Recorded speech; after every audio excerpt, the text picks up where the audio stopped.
Perkenalkan, nama lengkap saya Octavianus Musus, NIM 01/2021 0027, Prodi 4, kelas A. Saya akan menjelaskan tentang periodisasi sejarah gereja. Periodisasi merupakan perkara yang sangat penting dan wajib kita ketahui, sebab sejarah dalam waktu, tanpa ada waktu sejarah tidak akan terjadi, sedangkan waktu dalam sejarah harus sesuai urutannya. Akan tetapi penanggalan akan kalender tahunan tidak sesuai kalau manusia mau menetapkan atau menghubungkan peristiwa yang terjadi dengan jarak waktu yang lebih jauh dari 1 atau beberapa tahun. Untuk itu perlu perhitungan waktu yang memungkinkan untuk menjangkakan waktu yang lebih panjang dalam memperkembangkan tarik manusia. Setiap tarik menetapkan titik tertentu dalam waktu. Pada umumnya salah satu peristiwa yang paling penting dalam menghubungkan peristiwa lain dengan titik ini. Dari perjanjian lama kita kenal perhitungan waktu tahun menurut tahun pemerintah salah seorang raja, sehingga kronologi ditetapkan oleh urutan raja-raja Israel dan Yudea. Di kota Roma, tahun-tahun dihitung dari tahun didirikannya kota Roma.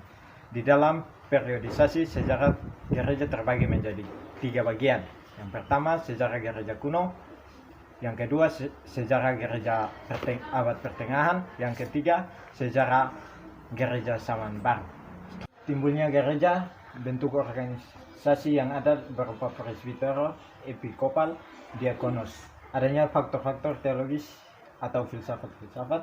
Tugas seorang episkopus adalah mengatur kehidupan jemaat, memimpin ibadat, dan melayani sakramen-sakramen. Di bawah pimpinan uskup bekerja pada presbiter yang turut memimpin jemaat dan melayani sakramen-sakramen. Di kemudian hari, waktu jemaat-jemaat menjadi lebih besar kepada presbiter, dipercayakan pimpinan bagian-bagian jemaat yang kecil atau disebut dengan paroki. Adanya faktor-faktor atau filsafat, munculnya ajaran-ajaran gnosis yang merusak gereja. Ajaran gnosis ini menganggap bahwa pengetahuan lebih tinggi daripada Alkitab. Terjadinya kanonisasi di mana menetapkan adanya 66 buku Alkitab terdiri dari 39 perjanjian lama dan 27 perjanjian baru. Munculnya istilah paus dalam gereja Kristen.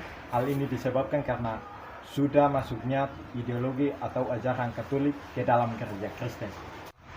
Konstantinus Agung, pembebas gereja. Ia menjadi pembebas gereja saat Konstantinus Agung akan berangkat untuk berperang. Ia melihat salib dalam perjalanannya tersebut dan terdengar suara yang mengatakan bahwa ia akan menang.